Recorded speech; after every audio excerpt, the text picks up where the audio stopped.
of course, like so much of this is me thinking about my situation. And this is really what's tricky about all of this advice and even talking about any of this in the Commons is that so much of this is colored by our own experience. Right. And also colored by how we remember things, and also colored by the time, which is, some of it doesn't matter that you did it in 2003, but some of it, like you say, really does. I think you're absolutely right about memory being bad. I agree. Also, goals. In other words, what did I want to do with Smart Bear? The answer is I just wanted to have my own job and no one tells me what to do. Mm-hmm. That's literally I wanted to make as much money as I could. Yeah. And also not deal with anybody. Yeah. That's a pretty negative statement. It's also true. That's what the deal was. I did want to go bigger. And not at first. Again, I changed during the first kind of 18 months, which was that transition between bootstrapping and going, you know what? Never mind. I want to raise money and go big. Yeah. Part of that was having different goals. And because it is a different set of constraints when you raise money and a different set of goals than bootstrapping. Again, not saying one's better. That's, of course, false. Yeah. But they are different. That's for dang sure. You have different goals and different tools to go after that. And I did want a different sort of journey this fourth time around. And so it was I didn't even want to be CEO forever, and I wasn't. I was a CEO for 4 years, and then changed. And so for the last 5 years, I've not been the CEO of my own company, which has been fantastic. But in the Smart Bear days, the previous days, that would have sounded like hell, and it would have been hell because, again, I was a different person, or I had different goals, etc. So all those things you said about advice, totally agree. I'd add more to it, and one of the big ones is goals. And so I really feel like when people give advice, what they really are doing is giving themselves advice, which is too bad because they're not usually paying attention to you, the person asking for advice. So, to me, if you ask for advice on something and the first thing they do is start telling you what to do, they're not giving you advice because they didn't. The first thing they should do is ask you questions for an hour. Yeah. So what are you trying to get out of this? Like, what does good look like? Not like where do you want to be in 5 years? That's too weird. But do you want to never have employees? Because because employees sucks. It's a lot of work. It's hard to deal with people. And what if they don't do well? And what if they do? And oh my God, for a lot of people, I never want that. Great. Or maybe you do. Maybe you want to make the biggest company ever. Maybe you don't. Maybe you want to maybe you want to be famous. Maybe being famous doesn't matter. Maybe you want to make the most money. Maybe not. Or maybe there's a stack rank of that. What is your previous? Blah, blah, blah, blah, blah. That is a pre-conversation that to me is mandatory before someone can actually even have a chance at giving advice. They can still ignore all of that, of course, but at least they're interested. And so hopefully the advice is tuned, or they're trying to tune the advice to those things. It'd be like having a tennis coach because the coach never looks at you. They just tell you things about tennis. That's not what a coach does. So I feel like good advice could exist, but very, very rarely, and certainly not on Twitter. Yeah. Where it's an accident. It is good advice for you, but it's an accident. It just so happens that their goals and experience and luck and all those things happen to line up. So actually it is, but how would you know? Yes. Yeah. Well, and that's the tricky part. I often say you can't split test experience. And so even if someone did succeed, we can't go back and then do a multivariate test and say, but if they had, so it's tricky.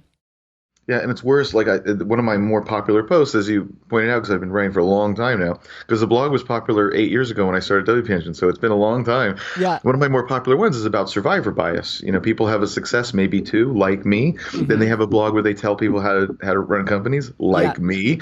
Yeah. And then, but what does it mean? Are you sure that's real, or did you get lucky twice? With everyone in the world trying to make businesses, of course you're going to get lucky. There's a lot of people that are going to get lucky a couple of times. So who cares? So at the very minimum, you have to ask, okay, you made this choice. You had these goals. You held these things to be important. You had this strategy, etc. Did other people more or less do the same thing and fail a lot? Because if so, it doesn't mean that's bad advice. You may need to do those things just to have a shot. Mm-hmm. It's okay. Yeah. It just doesn't mean success, because if it's just as correlated with failure, who cares? And there actually, and I put this in that post, there are books about, there's a book called Good to Great by Jim Collins, and it's a very famous business book. It's a bestseller. Everyone quotes it. And what they did is they picked out 11 companies that really outperformed on long term on all these metrics, yada yada yada, and asked, "Hey, what makes these companies so great?" And they interviewed the CEOs, and they came up with this thing. It's about culture and this and performance, but this is what we mean by performance and all this stuff. And the idea is this is the formula, or at least let's say a framework or a guide to excellence. The problem is that 5 years later, 40% of those companies were bankrupt. So number one, oh wait, whoops, hold on. And also, like, when you go ask, well, what about other, say, public companies, just to pick another cohort, do they not do this? And it turns out, no, they do that too. Mm-hmm. They do a lot of those things too. They say a lot of things too. Yes. So it's like, oh, so none of this really matters at all. This is just stuff people do, largely. So that's an example of what I mean by that survivor bias, or looking only at the good and not asking, but it's the same there. So you're actually absolutely right. Of course, you can't run it twice. That's right. You can try to ask, okay, but I'll look at this whole cohort versus this whole cohort, even though they're different companies. In my experience, that doesn't tell you very much, because it turns out stuff isn't correlated that well. And my final proof of that is the whole job of a venture capitalist is to identify companies that will be really successful. Yeah. And they can't. That's why most of the companies in their portfolio at any given time don't. Yeah. And also, only 25% of any venture capital firm ever makes money. That's really, really bad. In other words, but they're smart. They're not stupid. They're really smart. They do nothing but try to figure this out all day for decades. And they're super smart. And yet they almost can't do it at all. Yes. So what that tells me is there's not a formula. Stop it. That's not the case. What you can do is say, all right, what are my abilities? What are the things I love? What are the things I want to learn? What can I bring? What are my ideas? Can I try to be as honest as possible about, is this resonating with customers? How's things going? Blah, blah, blah. Really try not to confuse myself. Try not to lie to myself. It's very hard because we all want things to succeed, but try. And when it comes to advice, I think what you do is you say, number one, what are the goals, motivations, context, et cetera, of the person giving advice? Mm-hmm. Do I think that matches to me enough? This is not perfection, but enough. And if the answer is no, then never mind. It could still be good advice, but who knows? So just avoid. Yes. On the other hand, if you're like, yeah, no, this person's kind of like me. They got started the way I'm getting started. They're in the same kind of building the same kind of product. Mm-hmm. And also I think they're just smart. Then, okay. Like so try to match it up since they can't do it for you. Yeah. And then another thing I'd say is it's okay to sort of ask, does this just resonate with how I feel? Like, we tend not to want to do that. But I think it is okay, and the reason is, if it's really true that all this advice is actually fine. There's people that say never use Twitter, it's a waste of time. They're probably right. Mm-hmm. There's people that say I built my whole business by building a following on Twitter. They're probably right. Mm-hmm. So if all of this can work, why shouldn't you choose based on what you're excited about? If all of them are equally smart, equally good ideas, more or less, or at least you can't choose one, the good from the bad. Yeah. Why not pick the one that you're personally really jazzed about? Because whatever you're jazzed about, you're going automatically to put in that extra energy and that time, and you'll wake up at 2 a.m. thinking about it, and blah, blah, blah, blah. You are going to do that. And you know what? If A and B are both pretty much good ideas, but one you're jazzed about, which one are you going to kill more likely? Yeah. The one you're jazzed about. So as weird as it is to say go with what excites you, not follow your passion. That's bullshit. That's crap. Yeah. But the thing about like, well, I can't pick between this advice, going with the thing that you just really jazz you up, that is my logical reasoning why that's not the worst way to pick it. Yeah. And obviously there's tension between all of these ideas. Like there is, on one hand, this is true. Like if I am more excited about, and let me rephrase what you just said and see if I'm understanding. If I am more excited about a specific group of customers and a specific idea and even a specific way of building that company culturally, ideologically, theoretically, if I go head to head with somebody who is not as excited, I have a better chance of winning. Is that true? I would put it more like you have a chance at succeeding doing your thing. I don't really. I understand the competitive mode, and when I do StrengthsFinder, my third biggest one is competitive. So I absolutely identify with that. But I actually think that's probably the wrong way to plan things. How will I beat them is probably the wrong mode. The right mode is probably how do I build a product I'm incredibly proud of And can I find customers who are super excited about whatever the heck I built for whatever reason? Mm-hmm. And it could come from a lot of different places. Like there are products that are not very good, but the company itself, its character, the way it expresses itself.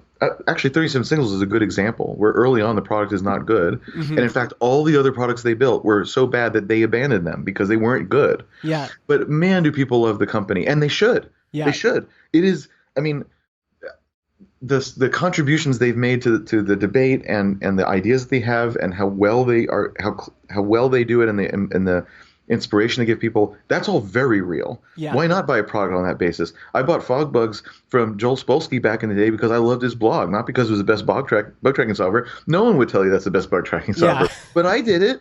That's perfectly valid. So what I'm saying is, when I say be the best for people, it can mean so many things. Patagonia, like, it probably does have good stuff, but mostly it's because, my God, that company, the culture and what they do for wildlife and stuff.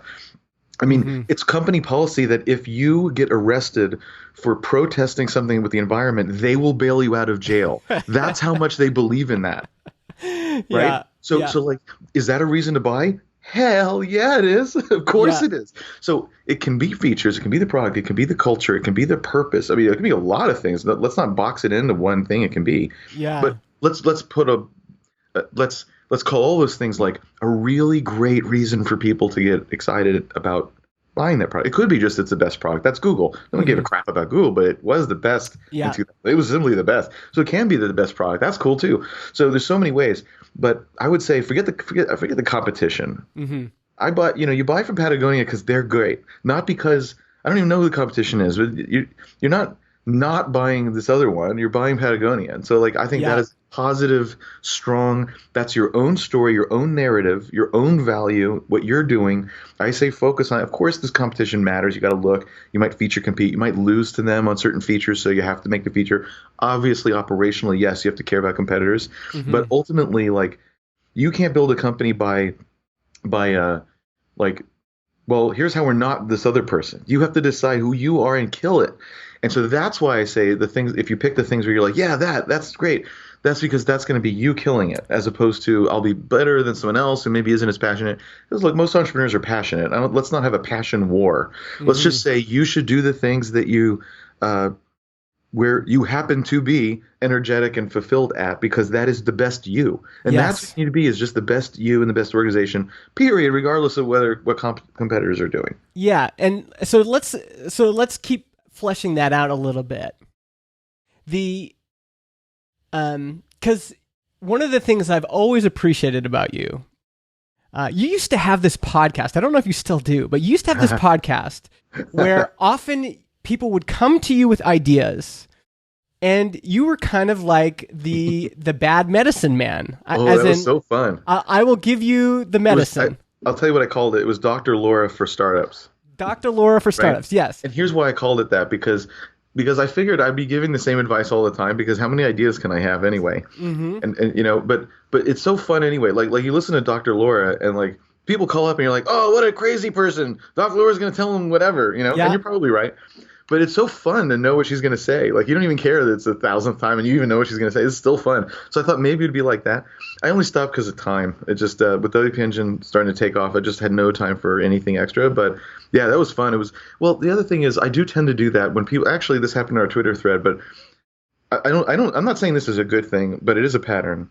My normal mode is people say, oh, look, I have this idea. I have this company. I do pitch practice all the time with companies here in Austin with Capital Factory. Yes. Here's my pitch. And my first reaction is just to shred it. Like, this is wrong. That's bad. And I'm not convinced about this and this. And of course, that's terrible. I shouldn't do that. But it's honest and it's direct. And then this is the difference. And then it's like, now, I think this is a fantastic idea and a fantastic business. The reason I think what you just did sucks is that I think there's incredible things here, and you're not telling me those things. But I can see them. Like, this isn't a product just to organize how let me think. I don't really want to call anyone out, but let's just say this is not just a product that allows people to do this and that online. The reason people want to do this particular thing online is because they want an income stream. Why do they want that? Because maybe they want to quit their shitty job. and be their own boss. Even if they're making less money, maybe they just need money on the side. Maybe they're a single parent and they need that money. Maybe they're staying at home and they need purpose. Maybe they're an artist and they've always wanted to do this. And this is a way to finally get art together with money, which is so hard. This is changing people's lives for real. Maybe they're in a country where it's too hard to do that, but because it's online, they can do it. This is the real changing people's lives, not the stupid Silicon Valley. Oh, I have a lot of people look in my app, so I'm changing lives. No, just one person who gets that extra $1,000 a month, and so they can do this instead of that. It can transform it. That is what you're doing. And all you told me about was some feature about how someone can resize an image on a goddamn website. So I shred them, not because they're bad, obviously, but because it's like, no, this is amazing. I should be like giving you money philanthropically so that you do this for people, because I really feel like that's what you're doing. So in other words, maybe I'm too harsh when I tear it down, but only because I want to fill it back up with something that's hopefully like just more compelling and or better. Or maybe there are some particular points that are a problem. You got to put your finger on it and be honest so that you can go solve it, not so you can quit. Yes. But you can go, oh, this is the thing I need to work on. And everyone else told me, this I hear all the time, everyone else told me my idea was good. And you were the only one who said, well, I see 3 problems. And each time it's like, now this isn't necessarily a deal breaker, because you could do A, you could do B. You probably have a better idea than A or B. Yeah. But you can't do I feel like you can't do nothing about it. I think you need perspective about it. So you should stop, but I think you kind of need an answer here. Yes. So, that's totally different than just, so anyway, but I'm probably too harsh. But I think it has to be followed up with that. By the way, that's what I think good advice looks like as well. Yeah. And man, there's a lot of threads I want to pull on there.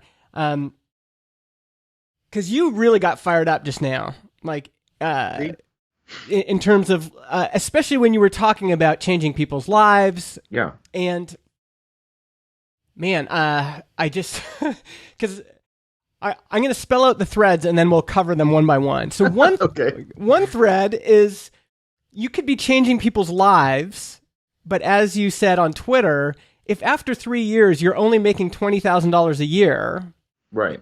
That's probably not going to be enough realistically for you to make a living. And so we just need to address that pragmatically. Right. So that's one thread. Let's just keep that there. The second thought I have is, because now WP Engine, to me, I don't know all the customers you serve, but I know that, right now you kind of have this image of being for kind of enterprisey or companies. These are people that these aren't like Jason Cohen solo blogger, although you have some of those folks. Yeah, we do that too. And so I'm wondering, we're cheaper now than we were when we launched. I had those people at $50 a month. Now the cheapest is $35. So yeah, we still have that. So, and unfortunately, all of these things splinter into new threads. But initially, when you're building WP Engine, were you just excited about other people like you that had blogs, or were you excited about that 300-person company that was going to use WordPress as their CMS? Because did they both fire you up in terms of changing lives, or did that change over time? It changed over time. Originally, what I was excited about is, oh, look, someone will pay me for this. Yes. That was it. I don't care if I'm changing their life. I wish I could say that I felt that way, but if you're being honest, sweet, this is really resonating from a product market fit perspective. Holy crap, this is so needed. Yeah. And what I really liked was the engineering. Yeah. It was fun to optimize and secure and cache. For me personally, of course, that was really fun. So here I get to work on what I find to be interesting engineering problems, and people really need it. It's too easy almost to get new customers, which is an indication that you've hit on something. Yeah. So I just felt like this is going to be a great little company. Yeah. Again, it took about 18 months, maybe longer, for me to change how I felt about it. Now, not that people didn't sign up. In fact, they were signing up more and more. That was part of the impulse to go, do I only care about making money and working on that? Yeah. Because some of this other stuff, some of the stuff that is happening, the small business owners, and they're able to have sites that they couldn't before, they were losing money, or, there's a million stories, sort of like what I was just saying about, of course, I was thinking of somebody else, but, and I'm not trying to, sell WP Engine or anything right now, but someone saying something like, yeah, like like we had a customer who made her own guitars and sold them, and she got big press and she got a bunch of traffic, and the site crashed. That should have been her biggest sales day ever, and instead it wasn't. Yes. And so we got her up. She got another big sales day, and it was her biggest sales day ever. And to this day, we have one of her guitars up in the support area because she sent one to our support team for helping her do all that stuff. That is changing lives, like in the same way as I was saying, right? So that is really exciting. So you start seeing stuff like that, or big brands. That's cool too. And also the other employees, not just our customers, is what we do for employees. A third of our employees don't have a college education, which is unusual for a high-tech company. Half of our executive team are women.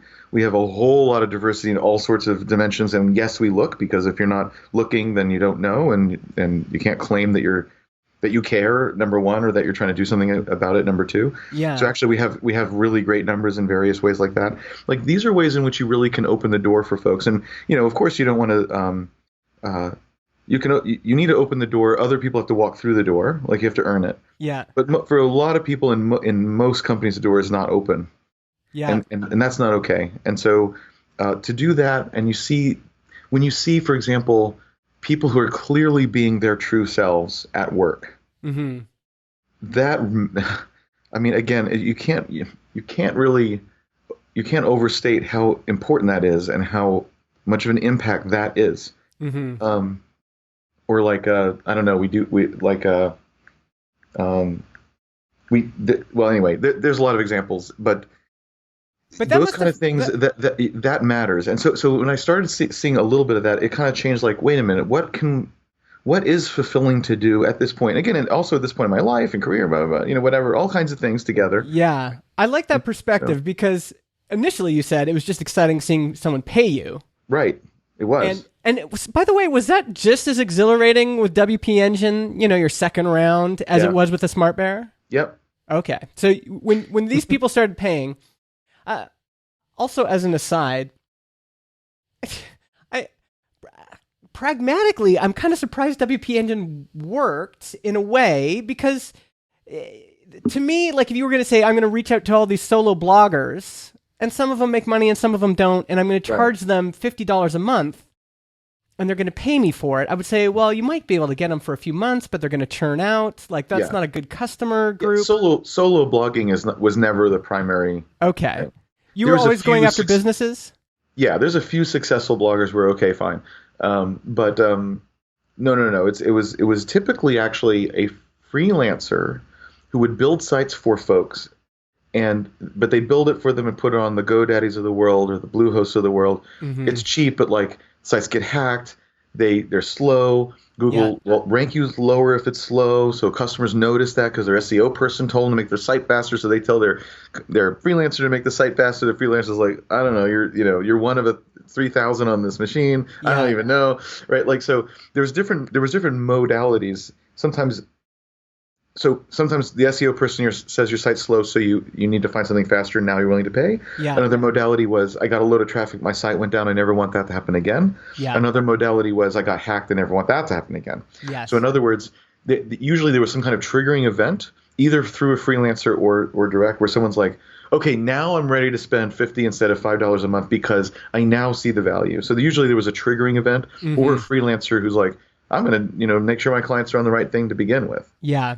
And incidentally, that is, I think I've been a WP Engine customer for 5 or 6 years. I can't remember. Oh, wow. But that was the part of the trigger was I was writing things on my blog that were getting to Hacker News, and every time it happened, it killed me. But the thing that pushed me over the edge was I built a site for my dad for his organization, and there's 5 people using this site and adding plugins. And, the third time I had to go in and remove all the malware, I said, that's it. I've got it. This is killing me. Yeah. And so, to this day, that site's on WP Engine because of that. Okay. In this final, do you have 4 minutes left, or how many minutes do you have left? Let me see.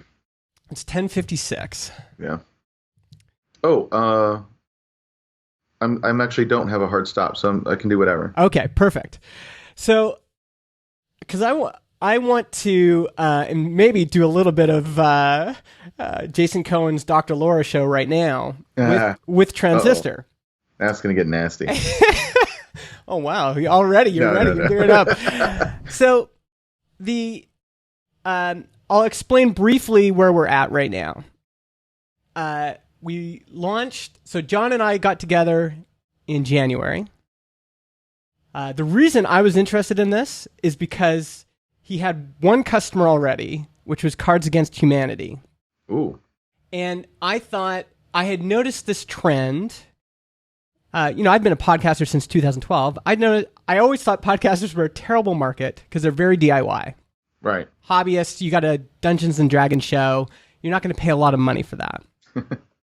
But I'd noticed this trend. A few things kind of culminating. Basecamp has a show. CodePen has a show. A lot of WordPress shops have a show. And then Cards Against Humanity wants a show. Yeah. And they hired 2 people, and they might be an outlier, but they hired 2 people full-time to work on this show.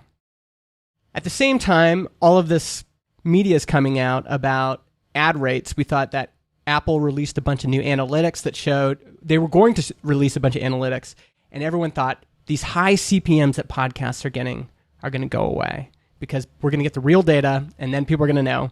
But Apple's data came out, and it was all positive. These people that listen to podcasts listen almost to the entire thing. They don't skip ads. They're very, they're dedicated to the shows they listen to, all those things. And I had personally experienced the power of earning an audience's trust through this medium that's very kind of intimate, and the listeners build a relationship with the host. Yeah. And I'd seen how for my own little business selling online courses, it had been meaningfully impacted revenue when I asked customers how they heard. So John and I get together, we start working on this thing, and we launched in August, and now it's December. I'm going to go off the top of my head. I think we're at $4,300, $4,200 in MRR, and about 220 customers. And that's good. Well, this is what we're trying to figure out. So it's good. Okay. Okay, this is over. Thanks, everybody. So part of me, when I wrote that tweet, and when I wrote that blog post, part of my context is, okay, it looks like there's something here. And I've had some other people check those numbers too. I had Josh Pigford look at them, and Rob Walling, and Nathan Barry, and Ruben Gamez. And so far they say it's not like you've hit a grand slam home run, but these numbers look good. Yeah, that's what I said. And the crossroads, though, and I think it's common for a lot of bootstrappers, is what do I do now? Because this is really hard. Yeah. I'm just plugging away. Yeah. And I thought, maybe my online course business is going to help fund this thing. John's working full time for Cards Against Humanity. And so the thought is, what do we do now? And part of my thinking with that tweet, I don't understand why now is a decision point. What's making now a decision point? Like, why not do what you did yesterday? Because I don't know how much longer I can go. Oh, you're burning up. I'm burning up. Yeah. Oh. So so my constraint would be money, and John's constraint would be time. Oh, why don't you trade? Well, maybe we should. I'll just go work for Cards Against Humanity for a while, and then, and so part of me was thinking maybe I should just, go get a job or do some consulting. Those are both options, and grow this on the side.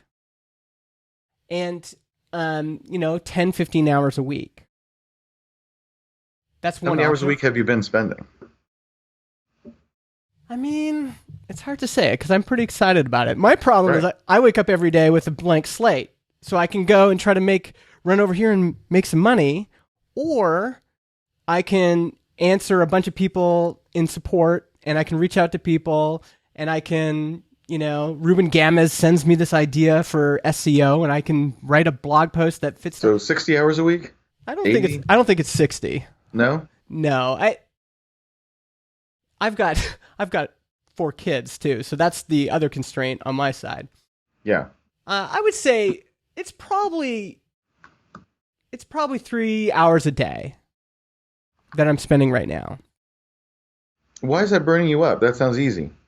I've heard that the biggest thing that you get, like the CEO's biggest job is having brain space to focus on the business. You're not there yet. You just need to get more money. You just think I need to get more money? Yeah, you need to just get more customers. You're not in the place where you're thinking big strategy. So would it be... There's not even one person working on the company full time. So there's nothing, even if you had the best strategy in the world, what are you going to do with it? Nothing. So I think right now you just need to get some customers. And so do you think I should just keep limping along? You're not limping. You went from 0 to 4,300 in 3 months. Oh, I mean, that part is good. What do you do with the rest of the time? 3 hours a day on this. Yeah. So that's like really small. So what do you do the rest of the time? The other 5 hours, oh man, it would be actually interesting to know how much. There's more than 5 other hours. What do you do with the time? Well, the rest of the time I'm home. I'm here at the office from like 8:30 till 5. And then I'm home.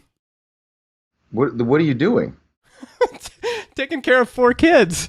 No. From 8:30 to 5, you're in the office. Oh yeah. And only 3 of that is this. So what's the rest? Yeah, the rest of it is kind of running a sale for the courses. Oh, running the course business. Yeah.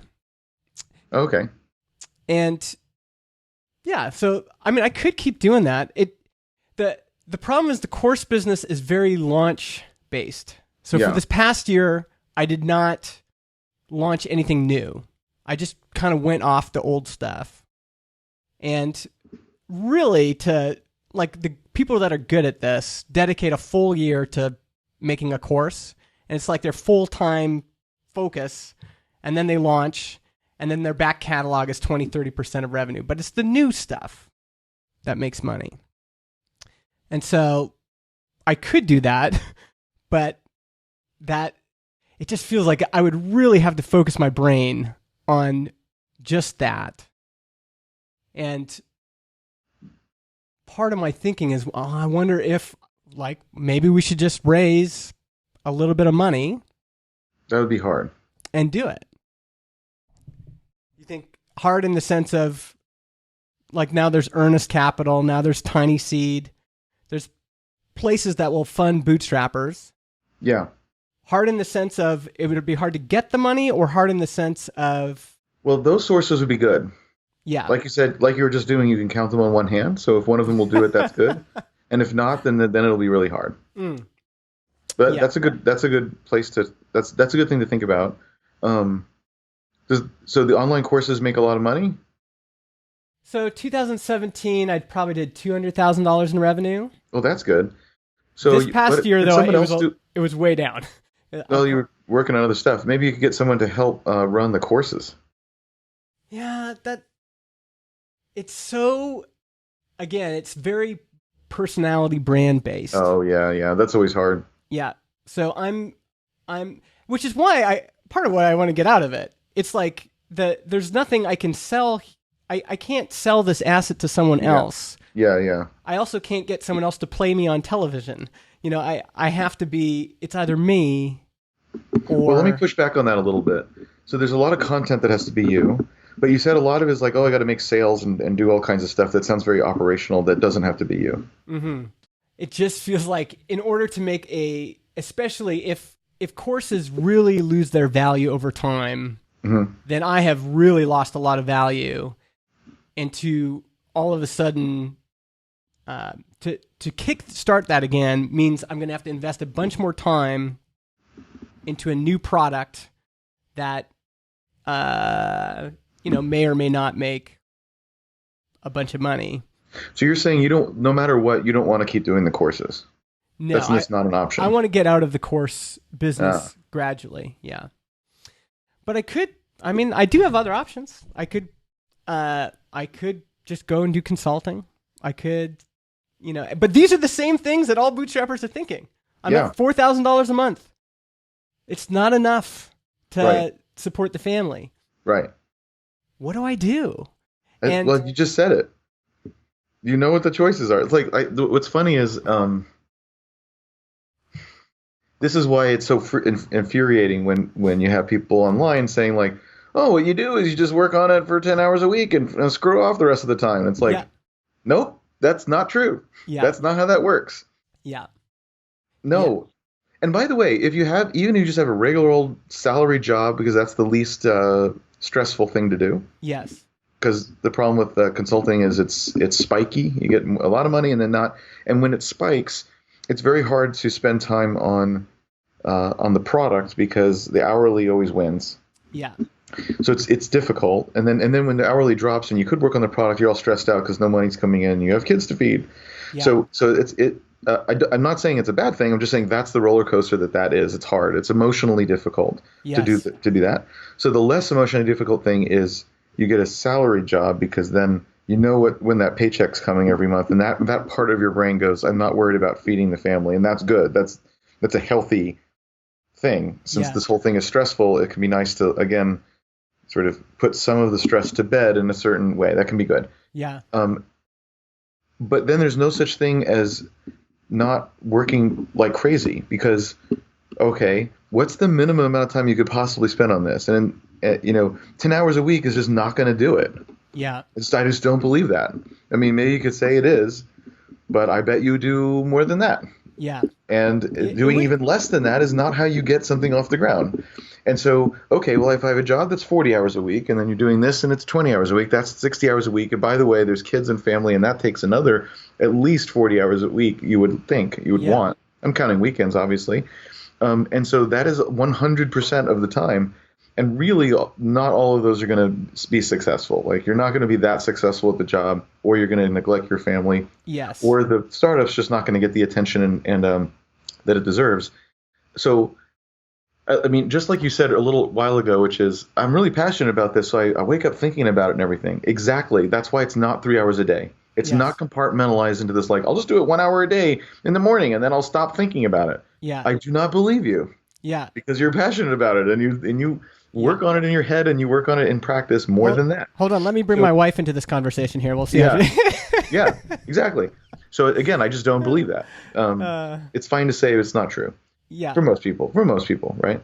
So, so where does that leave you? And it's like, well, if you bootstrap, it means working all the time because you have to feed whoever, yourself, etc. Yeah. And you're making an entire company. Yes. So that's all of the time. We're done with your time. We've allocated it. Yeah. That's the answer. But it's really hard. I'm being burned out. I know. That's one big reason why they fail is because people simply stop because it's hard. Yes. So that's right. It's freaking hard. Correct. Yeah. And again, like I'm trying to find like there's a lot of there's a lot of lore around certain companies where that wasn't the case. Yeah. But for every one of those, I can give you 100 where that is exactly the case. Mm-hmm. It was really, really, really hard until finally it wasn't a long time after that. That is the normal mode. Now, another mode is raise money. Yeah. And as you said, there's new modes that are not Sequoia Capital. Yeah. Oh, good. It's still raising money. Yeah. It's just there's other modes that are probably better for the bootstrap mentality. Great. Exactly. That's the more the better. The more modes there are, the better. Yeah. This is another mode. Is you say, okay, instead of paying for this in a sense through destroying my waking hours, I will instead pay for this by working with another group, a group that hopefully you like and hopefully will give you good advice. They're certainly going to give you money and controlling a piece of the company and so forth. And you say, I know, but the alternative is and doing consulting work, which again is not a bad idea. It just comes with the the kind of up and down and having to manage that, getting clients. Like it's a lot of work and you have stress. It's okay. It's just that's that mode. There's the salary mode, and there's the and where you're working constantly, and then there's the and then there's a raising money mode where Yeah. someone else puts in the money, but it comes with them Yeah. in terms of upside and advice and control and all the things that it comes with. Yeah. I mean, So this is yes, those are the choices. They all cost you in some fashion. yeah. Not And for, and so what is your decision making matrix when you're deciding, okay, like there's a good decision here, there's a better decision, there's the best decision. What do yeah. you how do you, because part of me initially, when I Mhm. heard about earnest capital, everyone else that knows about these things and is smarter than me, they say, Justin, that money is incredible because they'll give you Right. 100 to 200K, Yeah. and then they want a 3 to 5x earnout, but they don't Right. take any equity. Yeah. To me, I'm just like, man, that means I have to pay out 500 grand at some point, and that seems crazy. But No, it doesn't. That's not what that means. what do you mean? No, they only get that if the company sells for a lot more than that. They only get, well, they get that if because it's founder earnings. So they get that if the company starts making money, Yeah. and I say, the company's making whatever, $500,000 profit a year, they're Yeah. going to say, okay, now it's time to pay back Right. this investment. Yeah. We don't have equity, but we want a piece until we get to this cap, and Right. then you're done. Yeah. That part sounds nice. Yeah. So let's just say that's what's on the table right now. So the question is how to make this decision. And the thing is, it's not good, better, best. It's not linear. It's not like you can stack rank them. And that's why it's a hard decision, because it's like, well, this is better for this reason. This is worse for that reason. And they're not comparable things. What's better, all the stuff you just said, or working really hard, working many more hours? Which one's better? Well, there's not the same unit. You can't compare them. Yeah. They're not comparable, right? So this is why it's hard to make a decision, because there's multiple dimensions, and each one has these trade-offs, and the units are not comparable, so you can't stack rank them. Yes. You also should not make a rubric. The answer will be they all are sort of good and bad. The other We already thing, do that.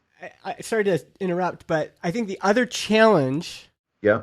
with hearing folks online is like, I admire your writing. Clearly, you've done well in business.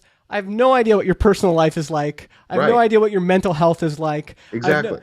All of these things. That's why you can't use that to decide for you. Exactly. I agree. Yeah. You can't. So because you can't use that, and like you can't really stack rank, you can't rubric it into an answer. So therefore, what I think is, you can decide there are certain limits or certain thresholds I will not cross. So for example, you could say, you know what? I have 4 kids and a wife that I'd like to keep. And I'm not going to do anything that jeopardizes that. Yeah. And if that means I don't have a company, then I don't have a company. Yeah. Now, if I can have a company and do that, that is my ideal. That is, in fact, that is my goal, and that's exactly what I want to solve for. But if I have to pick, I know which one I'm picking. Yeah. Or you could say, I have all that, but for the next 2 years, I understand that I don't want it to suffer, but it might. And that might just be like a pact. Yeah. So that's what I mean by a limit. Is there like this line you won't cross, this threshold you won't cross? That could be about money. It could be about how you put your time. It could be there could be different things. So that's one thing to help, because that's not a stack rank. That's a filter. So suppose you said, I will be home at this time, and I will, let's suppose you said that. You might just filter out right there the possibility of getting a day job, a regular salary job, and doing a startup, because you go, you know what? There actually isn't hours to do that. That's not a possibility. Yeah. However, this other one where I raise money does. So you see, that's not a stack rank. That's a filter. Filters are good because it reduces the problem set. Filters are good. So one thing is filter. That's one good thing. Another thing is still you'll have more than one, probably. Yeah. Because you're probably good at thinking of options. So then again, there's so many dimensions. So that's too hard to try to like compare the dimensions. So then you say, all right, I'm going to just pick 1 or 2 things that are going to be the most important things, and that's that. Yeah. In other words, I'm going to make the decision based on 1 or 2 dimensions only. Yes. Even though there's all those other ones, if I don't start ignoring some of this crap, I will never get around to it, because it's circular. This is better than A, but that's better than B, but that's better than C, but that's better than A, and like I have to throw some of this away. Yeah. Or I can't finally stack rank, actually stack rank. Yes. So for example, you could say, what is most likely to make me the most money, Yeah. and just do that. Or Yes. you could say, what you could, if you're a little introspective about what is exciting, what does jazz you up, what is exciting, you say that's what I want to maximize. Yeah.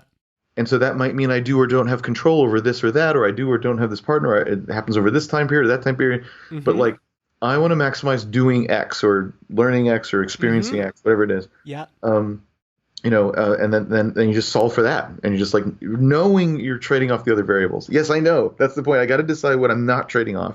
Yes. Then the rest follows. Another filter example would be this whole question about whether you would ever want another partner. You already chose one partner because you have a co-founder. Yes. Would you ever have another partner? And you can say, look, I already have a partner. I've already gone down that road. I don't want to, but like I'm not going to just filter it out. Or again, you could say, I will never have an investor. People say different things, and you know what? I don't even want to know what the answer is. I don't Yes. even want to try to figure out. Every second I spend trying to figure out if that payout is good or bad or this thing or that, I'm wasting my life thinking about this. No, Yeah. the answer is no. Okay, so you could decide to filter that out or not. You could. So I think you set up a couple of filters and you decide, and this is the dimension, maybe two, but yeah, of course, Yeah. then you get back into the problem if you have too many. So maybe one or two critical things, and then you're going to say, I'm going to decide on the basis of just this dimension, or maybe two, with my filters applied. And then often you can actually get it down to one. You're like, you know what? But also what's nice is now you know why. So another Mm-hmm. problem is you could say, I guess I could raise money, but then your brain's still racing around. Yeah, but on the other hand, bad thing. Oh, on the other hand, good thing. And it never settles down, so you never feel like, so is that the right decision? And you like never feel. But when you filter, I know why that's a no because this filter, and you Yes. feel comfortable. Like I know why, and if it ever pops back up, wait a minute, but no, because and you're like, good, I can put it to bed. And the same thing with the dimension. But this Mm-hmm. other thing, you're exactly right. It kept the number one most important thing to me is doing X, Yeah. and therefore, you're totally right about that other thing. Yes. But and look, if I can incorporate the other thing a little, I will. Yeah. Right? I will. But this is the primary one, and that's what I'm doing. Yes. And this, I think, is why people get so passionate, because the important thing for them, like if you look at Jason and David at Basecamp, they have some very important values, some things that they hold on dear to. Yes. And they've certainly attracted an audience that also is attracted to those things. And so Right. and so when they are making decisions, they are filtering everything through that. Right. But then someone else can come along and go, but wait a second, Mm-hmm. that doesn't match up with the way I feel. And there's certain, like the guy that runs Teamwork, he wants to build a totally different project management company. Sure. Good. And again, also what's funny about some of these things is that it's not always folks that really who are going after a big success. You have different goals. Yeah, Yes. it really changes things. And so I appreciate you saying that, because I think even in my head now, I'm able to think part of this is just about what I value. Why am I doing this? Would I be happy if Transistor made $50,000 a month and it was just John and I and a support person working on this the rest of our lives? It's a good question. Yes, I totally would. That would be a dream. Now, that doesn't mean I get that. Like, I might get there, and then all of a sudden, it's like Peldy at Balsamic. He wants it to be a one-person company, but it turns into something bigger. I've been making fun of that but to him and good-naturedly since he started. Yes, yeah. Hey, Peldy, how's that little cafe in the corner going? Yeah. We hired another 10 people. Well, don't do that. and obviously what you want changes. Like when you started out, you were just excited about building something interesting and having people pay about it. But as you moved along, what you wanted changed. Yeah. Now you get jazzed up about diversity, you get jazzed up about your culture.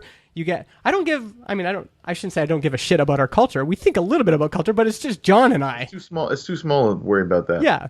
But now at your stage, you're thinking about those things. And I think that maybe to close this off, do you think, because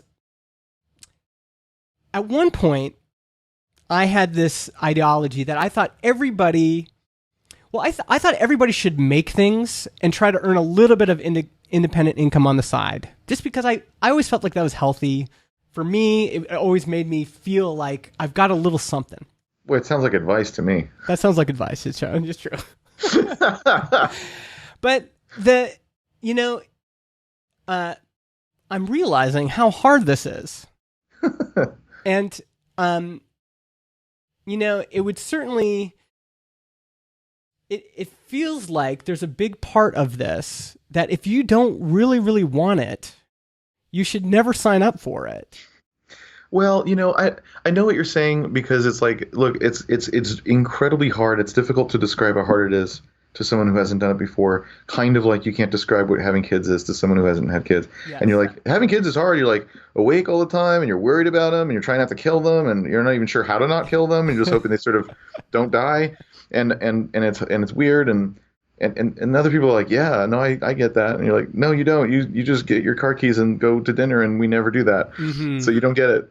Like you can't describe it. And this is the same way. You just can't describe what it's like when you're in the hole, and you're and everyone else goes, $4,300 in a couple months. That's great. You're like, couple months. I've been like obsessed to the point of like not being able to sleep for a year, and also money and things and. Yeah. And like, yeah, and also you can't describe it. To be honest, my whole life has been leading. Like, it's not just like I've been thinking about this for 4 months. I've been thinking about some of this stuff since I was a kid. Like, there's a long process. It's like Pelty has a great thing about that too, right? And I think, yeah, and that's so. This is the doldrums where you really have to say. So I have to go through this crucible if this is going to work. And the answer is yes. Mm-hmm. Yeah. Now there's a couple of choices. You could try to raise money. Okay, we already went through all that. Yeah. So you could try other paths, but ultimately, like, yeah, there's something's going to give, and that could be equity to an investor or other kinds of things, like you were saying, structure. It's usually what the finance guys call it, is structure. Yeah. You either give up some structure or some equity. Or some control, like you already gave up some because you have a co-founder. Some people have 3. There you go, more control loss. Yeah. You give up that, or you give up your life, time. Yeah. Like it takes something to get these things going. They don't just go. And yes, I know we can all find somebody where it just went. Okay, good for you. Yeah. For every one of you, there's 1,000 of us who have to struggle, and not struggle porn. That's very, very bad. Yeah. But it is hard. It is hard for a little bit. Like, that's also true. Like, you can be against the glorification of struggle. Yeah. But still recognize that doesn't mean there's never struggle. Like, of course there is. Like, that's ridiculous to say it's not hard. That's just, in fact, that's insulting. Yeah. To say for DHH to say it's easy is insulting. And no, it's not. Yeah. No, it's not. And by the way, remember he admitted later in that Twitter thread, but not at first. Yeah. Well, actually, there was 4 people working on it part-time. So actually it was like 40, 60 hours a week being put into that side project. I see what you're saying. Yeah. Great. So like all it takes is full time. That's what I was saying. Yes. Now, one way to do it is their way, which is to give up control by having 4 co-founders. Yes. Great, but just say that. Don't pretend like it takes 10 hours a week. That's wrong. Well, in their case, 2 co-founders, but 2 other full-time people. Yeah. Oh, where'd they get the money for that? Oh, we already had an agency going. Oh, so we had a day job. Yeah. Which then paid for doing this, which they could have dividended out, but not, by first getting an agency going. Yeah. Okay, this is a totally different story. Yes, exactly. It takes 40 hours a week of work. This is the way they did it, which, by the way, is great. Yeah. No problem. Just say. What we did is we built an agency which then funded product that still took us 2 years after that of doing that, but with 1, maybe 1.5 people full time's worth of work. And then we got it to work. Yeah. Right. That's what I've been saying. Yeah. It takes something like 40 hours a week of work for something like 2 years to get the damn thing off the ground. Maybe that's 2 co-founders at 20 hours a week or something like that. But yes, that's what it takes. Yeah. Okay. We're all actually saying the same thing if we're being honest about what it takes to get it going. Yes. Okay. But also struggle porn's bad. So because that's presented like somehow you're winning or successful by being totally underwater and not and ignoring your family. Mm-hmm. So like struggle porn is bad because it's glorifying a problem. Like the reason you're in this situation is because the company's not going yet. Yeah. It's just getting started. It isn't successful yet in that sense, in the sense that you want, which is that it's paying the bills. Yeah. Just to be clear, what we mean by success, it's your definition, the one where it's paying your bills. In that I want some money. Yes. In that definition, it's not successful yet because it just started. I think it's on a good trajectory, but it's not at that point yet. Okay. So the reason you're going to have to struggle and put in all the money all the time or whatever is because it's not working yet. Yeah. It's a bad thing. It's not a good thing that you have to do it. Yeah. The problem with struggle porn is it says this is a good thing and I'm working so hard and I'm such a hustler. Yeah. And the glorifying that. No, that in fact is a symptom of the problem, which is that the business isn't going yet. It's not yet a real business in the way that you want. Again, just clarifying, in the way that you want. Of course, it's okay if you want money on the side, then do it on the side. It's cool. Yeah. That's not what you want. Yes. Therefore, it's not doing what you want. So it shouldn't be glorified. Of course, you're not. You're saying this sucks. Exactly. Now we're struggling, but we're being honest. Struggle porn is it's supposed to be like this and it's awesome and I'm successful because I'm struggling. It's like, no, you're struggling because it's not working yet. Yeah. And then that continues. Let's say you have a team of 10 people and you've got struggle porn still. Yeah. Why? Why are you still working 100-hour work weeks with the team? Again, it's because you're failing as a leader. Yeah. Maybe it's because you're micromanaging everyone. That's why it takes so much time, because you're doing everyone's job. Well, that's a leadership failure if you're doing that to people. Yeah. Well, maybe you're doing that to people because they're not competent enough. Well, that's a leadership failure because you hired them. Yeah. Oh, well, maybe they are competent and you're just overbearing and not letting them do their job. Well, that's a leadership failure because you're supposed to hire people that can do the job and then let them do that. Yeah. Yeah. And encourage and edit and stuff like that, but not do it for them. Or not, in other words, no matter what stage you're at, that's still small. Of course, it's still true when it's big. But even just from that 0 employees to 10 employee range, it's always a failure mode if that's what's going on. Yes. Now, the difference is at 10 people, you just shouldn't need to do that anymore. So you're really in trouble. Early on, I feel like, that's just where we're at. It's not good and we should try to get out of it. Yeah. Let's just not glorify it. But on the other hand, let's not say somehow, again, how insulting is it to say somehow you're a failure because you don't have a business making 20 grand a month after 4 months. Yeah. That's insulting and not true. Yeah. Yeah, I think what's helpful, especially in the high fidelity that this is right now, is because I can hear your story and then I can think of my story and I can think, there are certain things that are just true. Like for most people in North America, if you've been working on something and committing a fair amount of energy to it for 3 years, $20,000 a year in revenue is probably not a good use of your time and you should move on. But in the meantime, everybody has to make hard decisions. It's not like maybe there's a lucky few that don't, but this idea of trade-offs and really looking at those and deciding for you which ones you're willing to make and which ones you're not, that's just the journey. That's the journey for everybody. It's hard. Yeah. Well, I think that's probably good. You've been very kind with your time. I really appreciate it. I'm sure. I apologize, by the way, for folks watching live. I had some hiccups there. I know some of you were able to stay the whole time. I'm going to package this up and publish it on the Product People podcast.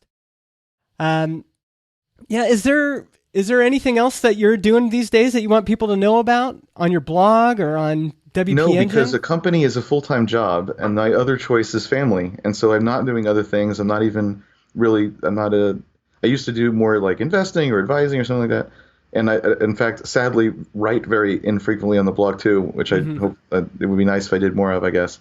But I also understand exactly my own advice, and so I understand what I'm doing. So no, I'm not really. WP Engine is absolutely more than a full-time job. Yeah. So there it is. Do you, just to close, do you still like it?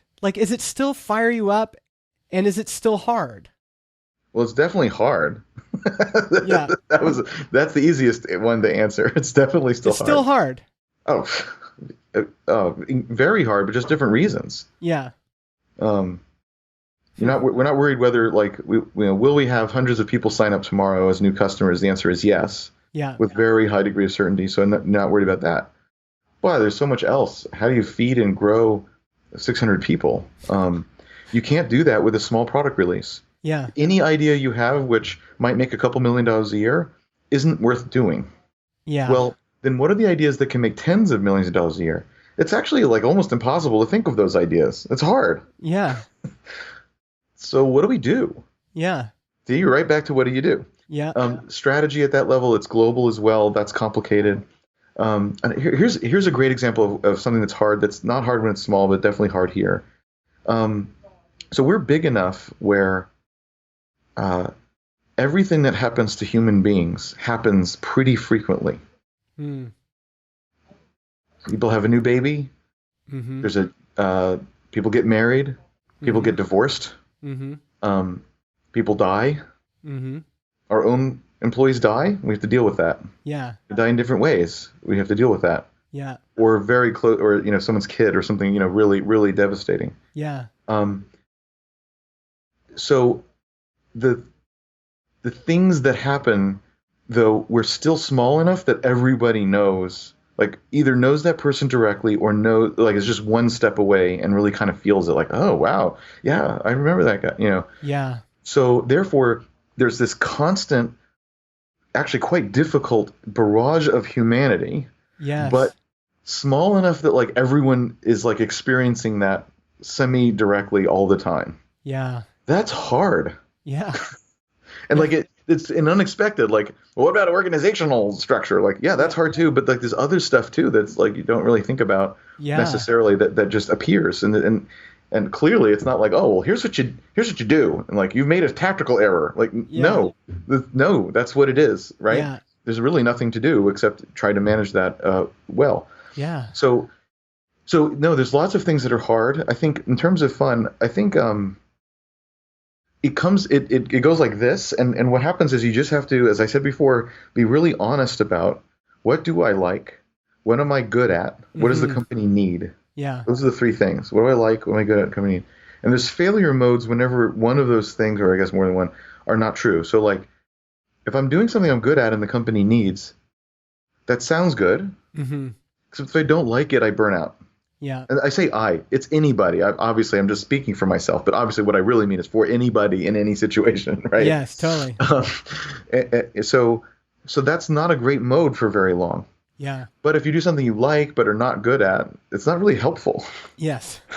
Or you like it and the company needs it, but you're not the best. Yeah. Well, at ours now, when you're small, perfect, because whatever. Yeah. Yeah. We're not the best at almost anything. Keep moving. Right? Yeah. Good enough. Yeah. Now, at our size, though, it's actually not okay. Because if the company needs it, whatever it is, we also need it to be really good, or else we're not going to do it at all. Mm-hmm. Yeah. Like, we don't just, like, kind of figure it out. Like, yeah. If it's that important, we need, like, probably a whole team and a leader who knows. It's a whole thing. Yeah. So, like, we'll just kind of wing it. The things that are important enough to really demand action are important enough that we can't just wing it anymore. It's too hard or specialized. Mm-hmm. So therefore, I like it and the company needs it is no longer an excuse. That's a failure mode at scale. Yeah. At scale. It's not a failure mode early, but at some point it's a failure mode. Mm-hmm.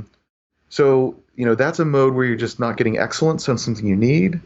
There's a failure mode of you like it and you're good at it, but the company doesn't need you to do it. Yeah. I fall into that sometimes. Mm-hmm. I would love to code this up, and I'm good at it. Yeah. And I get in the zone. Yeah. And also we don't need it. It's not moving the needle on anything that we need to do. Yeah. So as a founder, it's very easy to get into that failure mode because usually no one's telling the founder what to do. Yeah. So if you're doing something that you like and you're good at, no one tells you stop it. We need you to do sales, not code. Like no one usually grabs you by the collar and tells you that. Mm-hmm. And that's why it's a failure mode. That's why it's hard. That's why you have to be introspective about the whole thing. Yeah. So what do you like? What are you passionate? What are you good at? What does the company need? Yeah. Obviously, this is an idealization. You can't be in the center all the time, and it's a goddamn Venn diagram, and we don't need more of those, do we? Yeah, So yeah. I get all that. Yeah. So I get that. But nevertheless, that's, by the way, the structure I use to decide not to be CEO. Like I use that very thing to decide something as important and big as I'm not the right person for the CEO. Because the company needs this and that as a CEO. Many companies do once you get to a certain size. We were around 60, 70 people at that point. Yeah. And what am I good at? Not leading huge groups of people and managing and hiring an executive team and with the caliber that we need to open global offices and blah, blah, blah, blah. Number one, that's not my expertise. And number two, that sounds like hell to me. Yeah.